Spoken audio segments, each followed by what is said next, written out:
All right, last video review for 2022.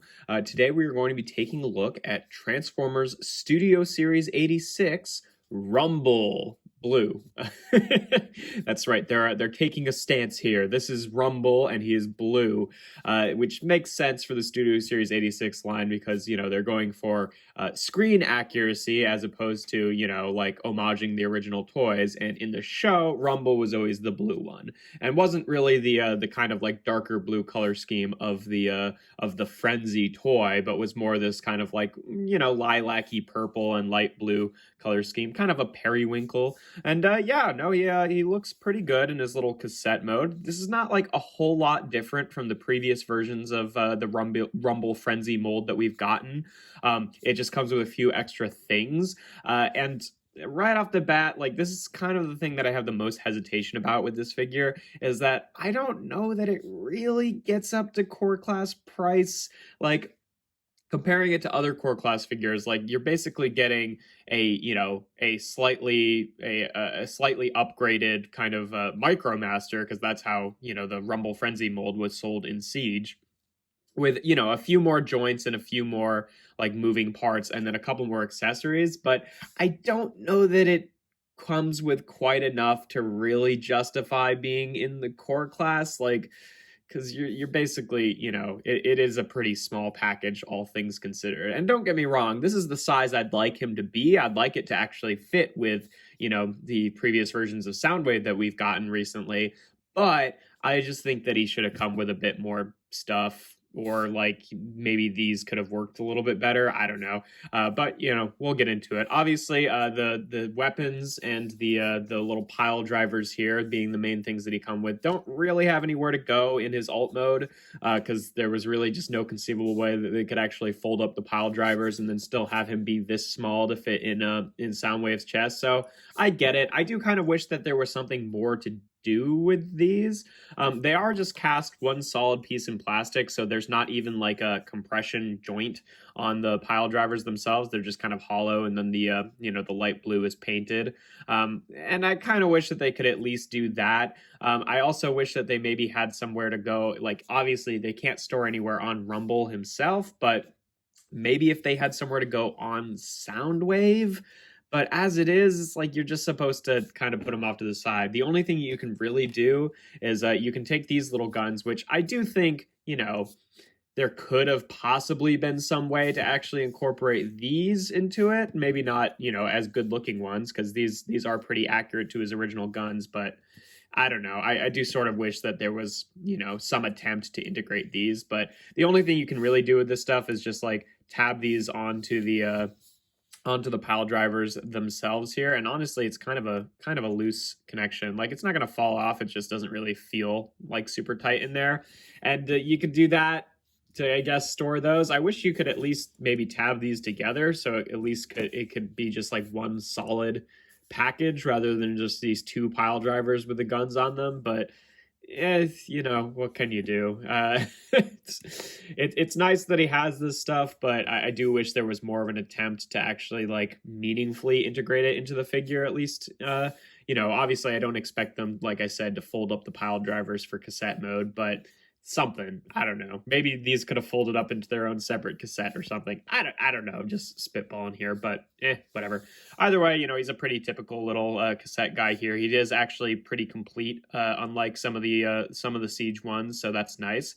In terms of comparisons in this mode, here he is with a bunch of other cassettes. Here he is with the Rumble Frenzy mold, I almost said Laserbeak and Ravage, Ratbat, and then Eject from Blaster. So you can see, they're all the same shape and size, but like I said, he is a little bit more complete than like Laserbeak or Ravage, for example, or Ratbat especially. So that's nice. But yeah, there's not like a ton different here. Like it doesn't function quite the same way, but a lot of the parts go into the same places. So it's definitely a little bit similar to the Siege mold. But then yeah, here he is with them, and here he is with Netflix Soundwave, just so you can see what he looks like there. And obviously you can store him in the door there, and that works just fine. And then other comparisons, here he is with Sideswipe. Okay, in this mode.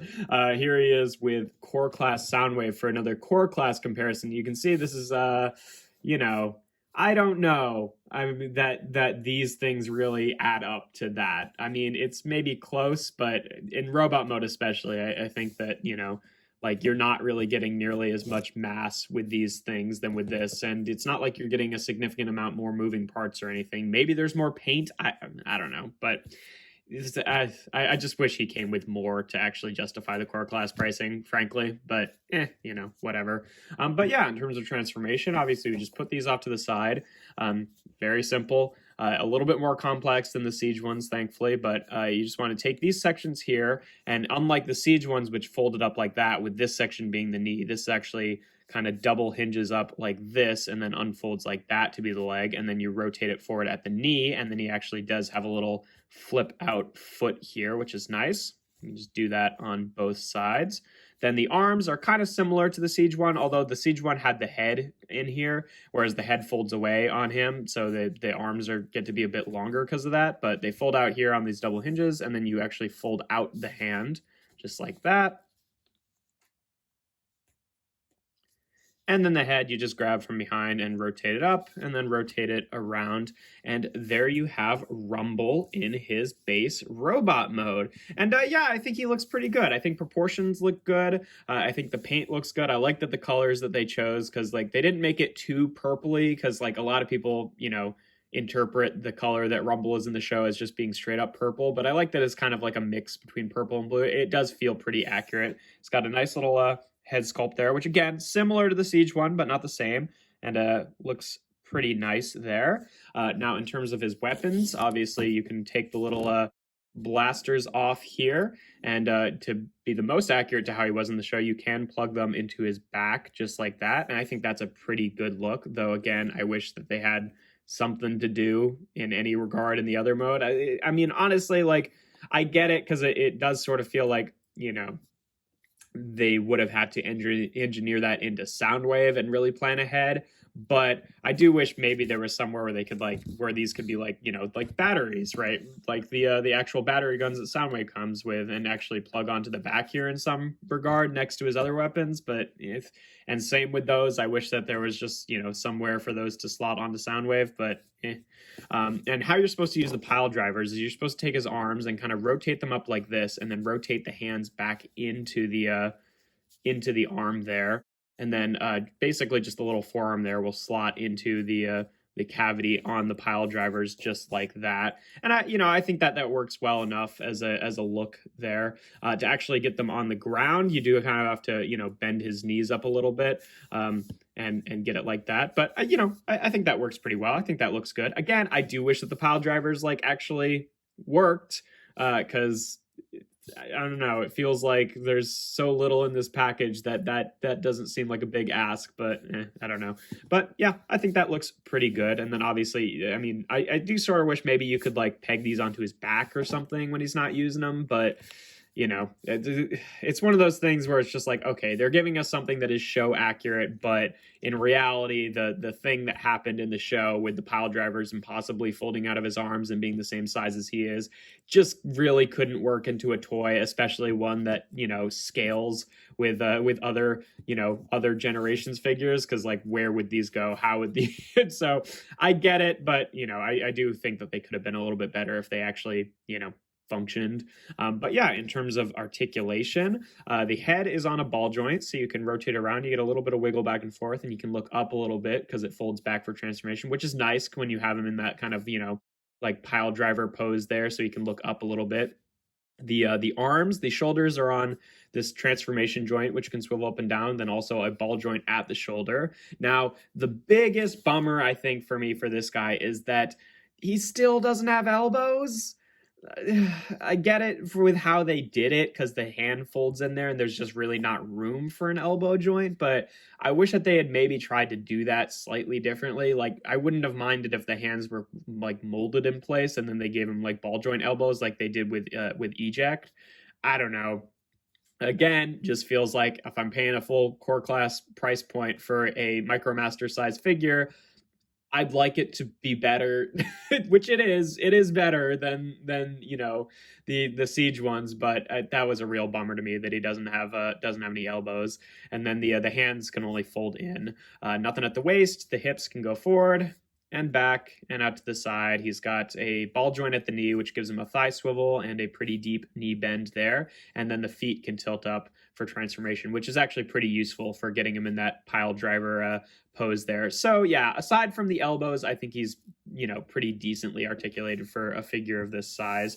But yeah, in terms of comparisons in this mode, here he is again with Laserbeak and Ravage. So you can see the kind of main trio there. I do kind of hope, I'm pretty satisfied with Laserbeak. I don't see how they could really do much more with him. But maybe they could do a new Ravage so that he's not like boxy like this. I don't know what else he would come with, but I definitely think there's a room for improvement to do a core class Ravage with more moving parts, kind of like how they did him. I think that could be pretty cool there. Here he is with Ratbat and Eject.